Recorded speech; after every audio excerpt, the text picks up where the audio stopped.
bringing you truth. This is Afrakan, aka Nef. So I'm coming to you live from the sunny climes of Ma'at Mountain here in Fogu, the volcanic island of my ancestors. I am welcoming anybody who's new, who hasn't been here before. If you have been here before, welcome back. For those who are new, High Tops and Heels is a cooperative creative communications agency, and I am the co-founder or mother of High Tops and Heels, co-creator of High Tops and Heels. So welcome. I want to share with you today the spiritual energy reading, which is a divination reading, an oracle reading using a Kemetic oracle deck. And it's pretty much an interpretation of the energy for this entire moon cycle. So from March 2nd, which is when I did the reading in SpiRitual. So I'm just now interpreting the reading to you and sharing that publicly. Just the first 3 cards. This is a Merkut reading, so I'm going to show you the entire flow of the reading first. And I just want you to take a breath and bring yourself in, right? Really centering yourself in this moment, honoring the ritual aspect of this reading and giving thanks to the divine forces that are within and throughout, that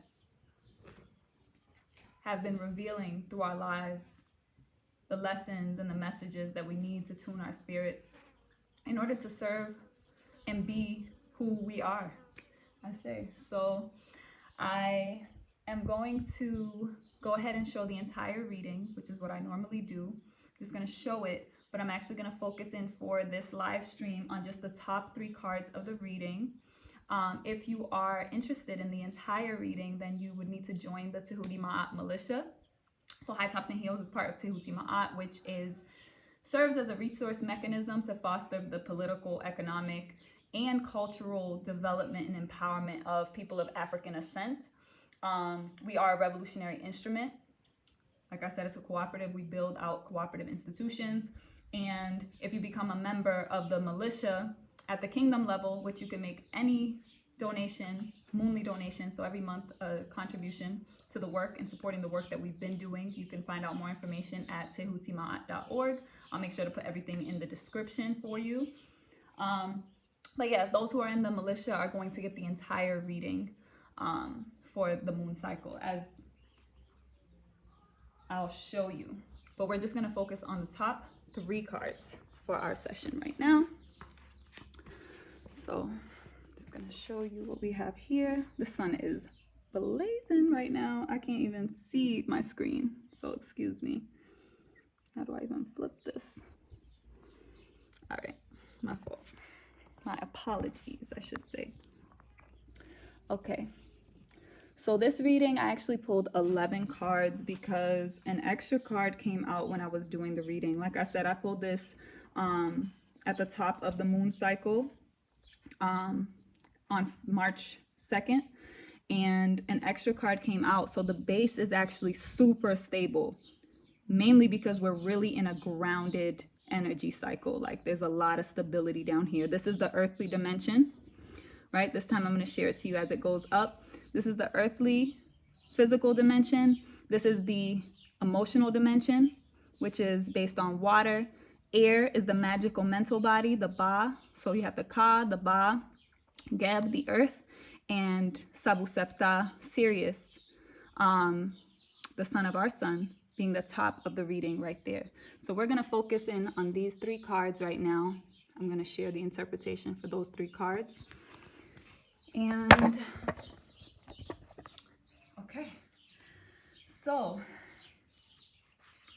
the title that I use for this stream is very significant because the energy of this moon cycle, as you may know or may not, we are in the energy of Hatmihit, which is Pisces, so water energy. So a lot of emotions taking the stage in a very Hatmihit Piscean way. So it's very important to pay attention to what is going on emotionally in your life right now. We're also at the completion of a cycle of going around the zodiac wheel, right? So that's also very significant, right? This is the last or the completing right? Before we start and go into Moon or Kanum, the Aries energy. And that's going to be April, right? We're also approaching the equinox, right? The spring equinox on the 20th. So there's a lot of different energies to be aware of during this moon cycle. When we think about astrologically, obviously you have the planet placements and all the different things that influence us. From an ancestral perspective, you really focus on the astronomy, right? The energies of the actual planets and what's happening with the celestial bodies, which our ancestors considered the above, right? So as above, so below. So there's just that symmetry that's constantly happening, right? What's happening outside is what's happening inside. So those are important wisdoms to carry into this. The other thing that's important to carry into this is your intuition. That's the most important thing. So when I show you the card, you want to use your intuition and your instinct to think about what aspect of the symbolism is speaking to you, and what's the intuitive instinct, what's the first thing that comes up for you personally. So this first card is Tehuti, right? So Tehuti is symbolized, you can see the priest here sitting with the mask of an ibis or ibis bird, right? It's very significant. What I want you to do is just, if you can pause it, right? And just intuit for yourself what this means for you. So you can definitely do that. Obviously the reading has a lot of other dimensions to it. I really go in and unpack it for the exclusive Militia reading, but for now I'm just giving like the overlay so you can actually use that even if you choose not to join, if you don't feel called or aligned in this moment or at this time. So this is the family of the moon, 5 being a very power-driven energy, right? Through struggle, we create strength and power, and that's what that number symbolizes numerologically speaking. You see the full moon overhead, and you see the emerald in the back, right? Tehuti was also known as, because they say Tehuti wrote the emerald tablets. A lot of these things are interpreted through a Eurocentric lens, and a lot of things that are coming through like channeled information are not things that I recommend. If you really want to get rooted in the work of Tehuti, you want to go to the temple walls, right? The artifacts that still exist. The great thing about our ancient ancestors, particularly in Kemet, is it's the most documented society, the most documented civilization that we have to date. So you can go to museums and see these artifacts firsthand. If you have the privilege and the honor of, going to the actual temple sites and being able to see, finding them online, getting books that have the original symbolism. There's a lot of ways you can explore it. But ultimately, you can use interpretations with great discernment, right? You have to use your better judgment. But the reality is the symbols are the point.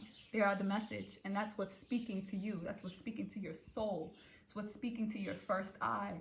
So that's what you want to utilize to really unpack what is the wisdom of Tehuti, because Tehuti is the scribe. Tehuti is the record keeper, the account, the one who is all about expression and communication and connection. It's that Mercury energy. So Mercury is the Roman interpretation, right? Where they took from the concept of Tehuti. So I just wanted to share a bit of that background information. Now, the ibis bird itself is something I do want to share some wisdom around, because I had the pleasure on the other island, because I'm actually on an archipelago, and there's another island where I would encounter Tehuti at the beach very often. And the beautiful thing about why this symbol was used, you can see when you see the ibis bird, which you can also watch like a documentary on that, when it's eating in the sand or wherever it is, it literally looks like it's like signing a signature, it's writing. So that's part of why this was really the symbol for expression and communication and wisdom overall. So this energy being present in this moon cycle is really about the coming forth of real true wisdom and overstanding, right? Overstanding. think about the bird, right? It flies in the sky. You got that bird's eye view still, right? But it's also the divinatory expression of it is success in writing, in literature, right? And science. It's occult knowledge, right? Wisdom, things that are sacred, beneath the surface, unseen. It's the totality. It's real, true mediation, right? So there's a lot of different elements of what Tehuti represents energetically.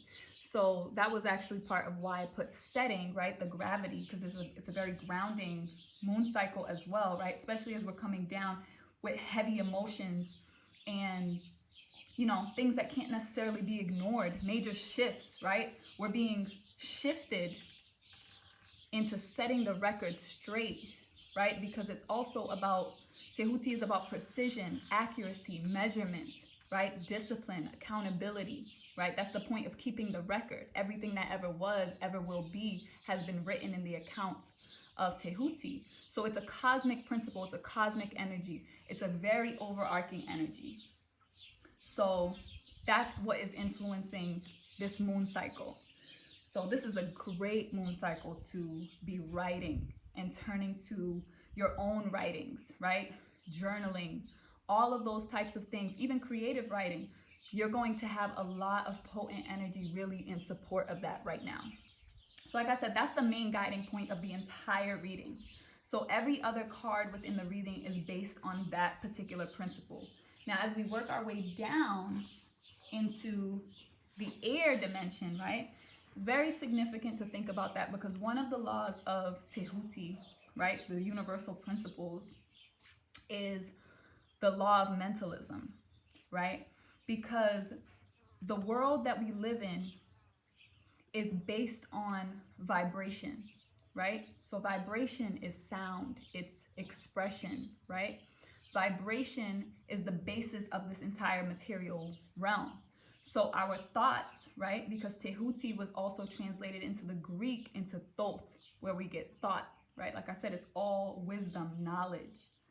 So that energy is still trickling down into the mental, right? That's the fire energy, right? So that's the most active principle. It's leading the entire energy of this moon cycle. But also when we get down into the air and we're dealing with that magical mental body, right?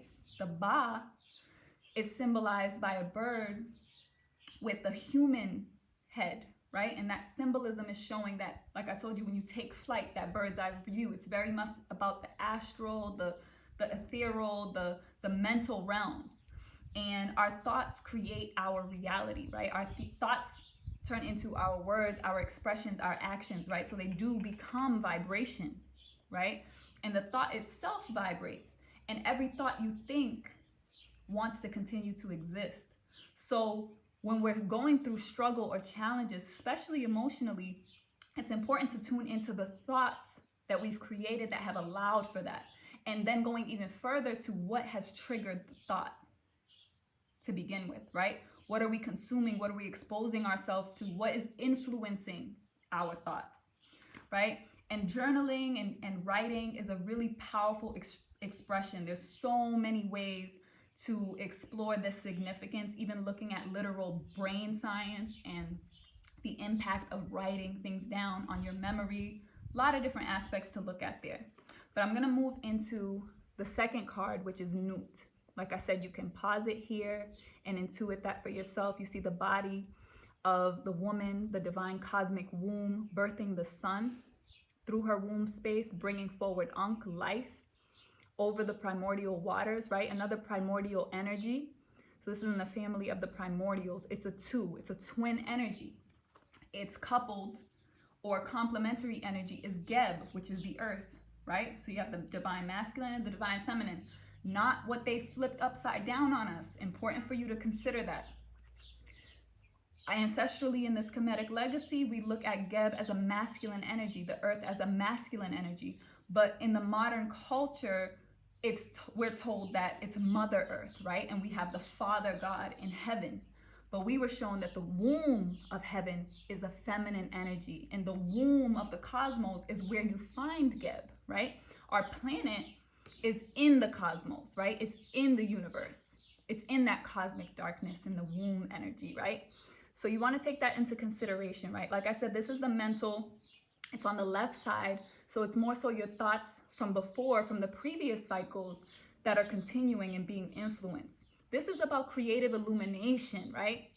Really shining a light, powerful protection, being in the vastness of the womb of the cosmos, infinite possibilities, the ability right now, based on the previous cycles, to really transcend our previous limitations, okay? And then when we go into the right side of the air dimension, we have Ra, family of heaven, which is Pet. You have the 3. After you have 2, the twin energy, you get multiplicity and the creative energy of the 3. And when we're thinking about Ra, Ra truly represents, you know, you can pause it, intuit that for yourself, what comes up for you intuitively. But this is the divine light, right? It is what we consider to be the sun. This symbolizes creative power, right? Obviously, we're on a solar powered planet, so everything that's created on this planet is fueled by Ra. This is really symbolizing great success mentally, right?